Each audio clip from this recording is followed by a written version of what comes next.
Hello, I'm Suni Williams. I'm up here on the International Space Station.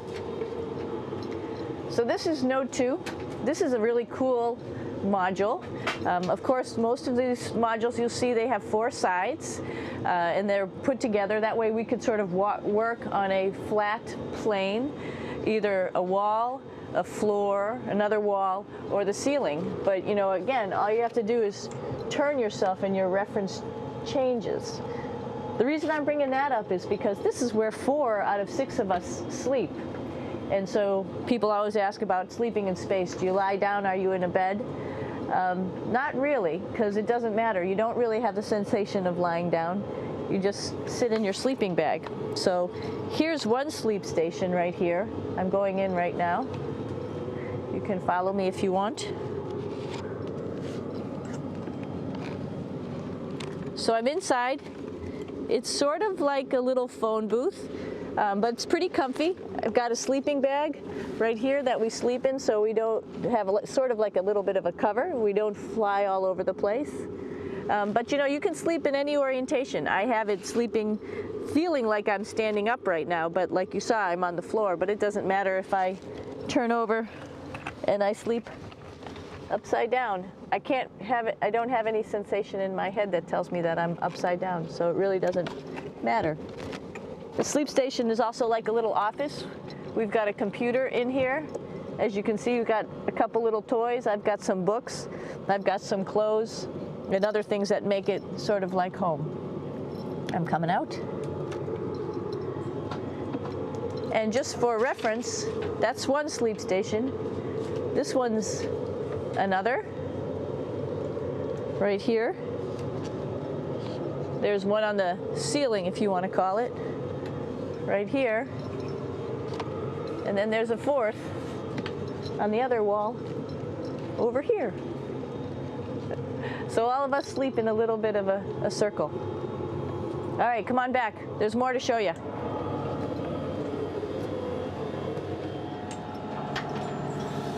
I know that there's some questions about how to use the bathroom and how do you actually live in space like normal, like at home. I mentioned real quickly about getting up in the morning and brushing your teeth and washing your face. Well, how do you do that? Well, here is the bathroom essentially. You get up in the morning and we have a little kit and it has all the essential things that you need, like your toothbrush and toothpaste and brush. See how much better the brush makes my hair look? I'm just joking. It still stands up straight. It doesn't matter where you are. It's always going to stand up straight while you're up in space. A lot of people ask about toothbrush and toothpaste. So, luckily enough, toothpaste, you can do it upside right this way, is sticky, and so it sticks to your toothbrush. No problem. Another cool thing is that water sticks to your toothbrush too. If you can see it, I'll have some water come out. The water is pretty neat up in space.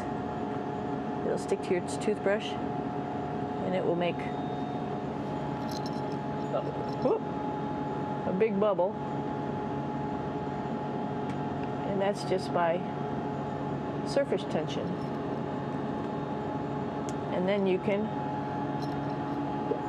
drink it. So a lot of people ask about what do you do with the toothpaste after you brush your teeth.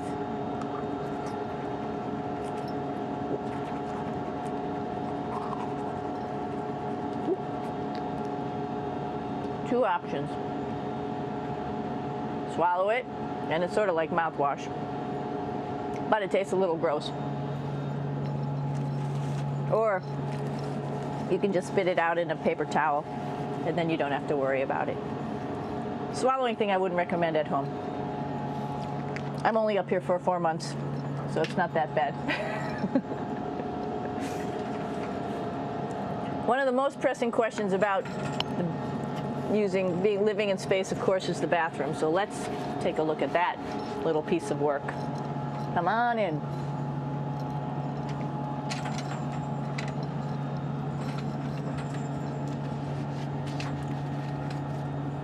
Here we are at the throne. This is awesome. You might see the little You might have noticed the little moon on the outside. This is our orbital outhouse right here.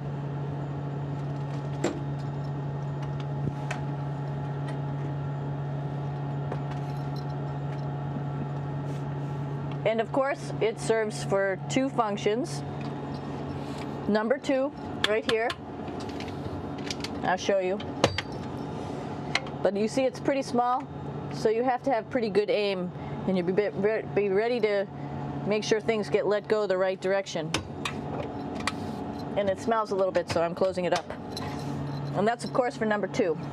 And this guy right here is for number 1. So they're sort of two slightly separate functions, but you can do a little, essentially both, by hanging on right here and doing number 1 and number 2.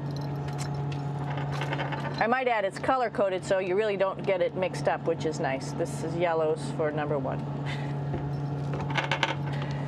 And also there's a selection of paper. People always ask about toilet paper. What do you do with toilet paper? What kind of toilet paper do you have? We have gloves, just because sometimes it does get messy. We have some Russian wipes, which are a little bit coarse if you like the coarse type of toilet paper. We have some nice tissues, which are nice and soft if you like soft toilet paper. We have Huggies, just for any cleanup. You know, we were all babies once, and this sort of helps. And then if things get really out of control, we have disinfectant wipes, just to make sure we clean up here. Because, you know, just like the water I showed you, the number 1 stuff can sort of go all over the place if you don't aim correctly. And did I mention both of these have a little bit of suction, so they should keep things going in the right direction. But like I said, sometimes things get a little out of control if you are out of control yourself flying around. So we have lots of protective stuff. And of course, you do have your privacy. There's a little door,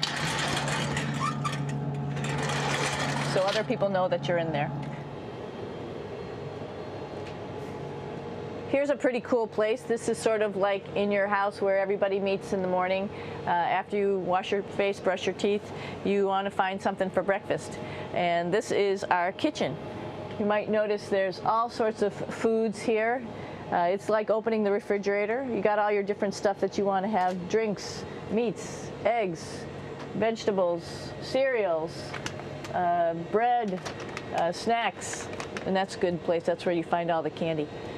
Side dishes, and then some little power bars just in case.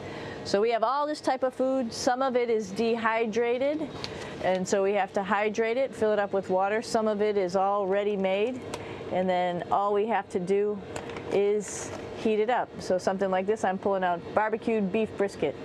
Pretty yummy. Not only is this food made in the US, but we also have food here from Japan. We've got Russian food. As you can see, all these red containers are filled with food that's from Russia. And then we get some of our specialty stuff, some things that we like, some of our favorite stuff that your family can send up.